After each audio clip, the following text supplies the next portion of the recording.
செய்திகள் வாசிப்பவர் சிவசக்தி ஸ்டாலின்.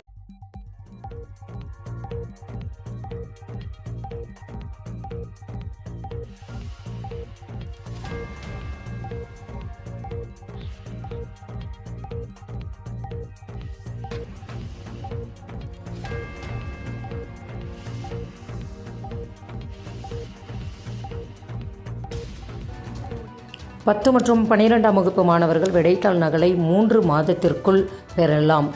RTI சொல்வது என்ன? தமிழகத்தில் 10 மற்றும் 12ஆம் வகுப்பு பொதுத் தேர்வு எழுதும் மாணவர்கள் தங்களது விடைத்தாள் நகல்களை தகவல் அறியும் உரிமைச் சட்டத்தின் கீழ் 3 மாத காலத்துக்குள் பக்கத்துக்கு ரூபாய் 2 செலுத்தி பெற முடியும் என்பதை அரசு தேர்வுகள் இயக்ககம் வெளியிட்டுள்ளது. மேலும் விவரங்களுக்கு www.dj.tn.government.in என்ற இணையதளத்தை பார்க்கலாம்.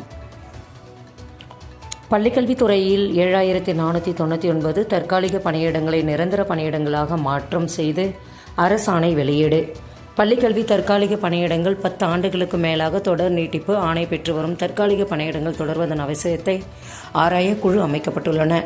பள்ளிக்கல்வி இயக்ககத்தின் கீழ் உள்ள ஆசிரியர் மற்றும் ஆசிரியர் அல்லாத 7499 பணியிடங்களை நிரந்தர பணியிடங்களாகவும் ஆசிரியர் அல்லாத 351 பணியிடங்களுக்கு 10 ஆண்டுகளுக்கு தொடர் நீட்டிப்பு வழங்கியும் மற்றும் தொழிற்கல்வி ஆசிரியர் மற்றும் ஆசிரியர் அல்லாத 560 பணியிடங்களில் பணிபுரிபவர்கள் ஓய்வு பெறும் போது நாளடைவில் ஓய்வடையும் பணியிடங்களாக அறிவித்து இப்பணிகளுக்கு 10 ஆண்டுகள் தொடர் நீட்டிப்பும் வழங்கியுள்ளது. DUO முதன்மை தேர்வுக்கு ஹால் டிக்கெட் வெளியீடு. TNPSC அறிவிப்பு. DUO முதன்மை தேர்வுகளுக்கான ஹால் டிக்கெட் வெளியிடப்பட்டுள்ளன. TNPSC கட்டுப்பாட்டு அலுவலர் வெங்கட் பிரியா வெளியிட்டுள்ள செய்திக்குறிப்பில், TNPSC குரூப் 1C கீழ் வரும் மாவட்ட கல்வி அதிகாரி நேரடி நியமனத்துக்கான முதன்மை தேர்வு மார்ச் 22ஆம் தேதி முதல் 25ஆம் தேதி வரை நடைபெற உள்ளன. அதற்கான நுழைவுச்சீட்டு தற்போது www.tnpsc.government.in என்ற இணையதளத்தில் வெளியிடப்பட்டுள்ளன.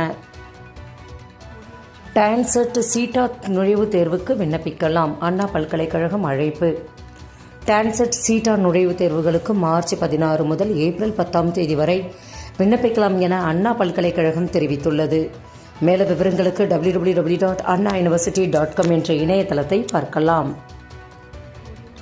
IFS முதன்மை தேர்வில் வென்றவர்களுக்கு அழைப்பு. தமிழக அரசு பயிற்சி மையத்தில் ஏற்பாடு. IFS முதன்மை தேர்வில் தேர்ச்சி பெற்ற தமிழக மாணவர்களுக்கு அரசு பயிற்சி மையத்தில் வரும் 17ஆம் தேதி மாதிரி ஆளுமை தேர்வு நடத்தப்பட உள்ளது. எனவே முதன்மை தேர்வில் வெற்றி பெற்றுள்ள மாணவர்கள் இதில் பங்கேற்க விண்ணப்பிக்கலாம். இது தொடர்பாக தமிழக அரசின் பயிற்சித்துறை தலைவர் கோபால சுந்தர்ராஜ் வெளியிட்டுள்ள செய்திக்குறிப்பில், மத்திய அரசு பணியாளர் தேர்வாணையத்தில் நடத்தப்படும் அகில இந்திய குடிமைப் பணிகளுக்கான தேர்வுகளை எதிர்கொள்ளும் ஆர்வலர்களுக்கு தமிழக அரசின் அகில இந்திய குடிமைப் பணி தேர்வு பயிற்சி மையத்தில் முதல்நிலை தேர்வு, முதன்மை தேர்வு மற்றும் ஆளுமை தேர்வு பயிற்சிகள் அளிக்கப்பட்டு வருகின்றன. இம்மையத்தின் சார்பில் இந்திய வனப்பணி முதன்மை தேர்வில் வெற்றி பெற்ற தேர்வர்களுக்கு வரும் 17ஆம் தேதி ஆளுமை தேர்வு நடைபெற உள்ளன. மேலும் விவரங்களுக்கு www.civilservicecoaching.com என்ற இணையதளத்தை பார்க்கலாம்.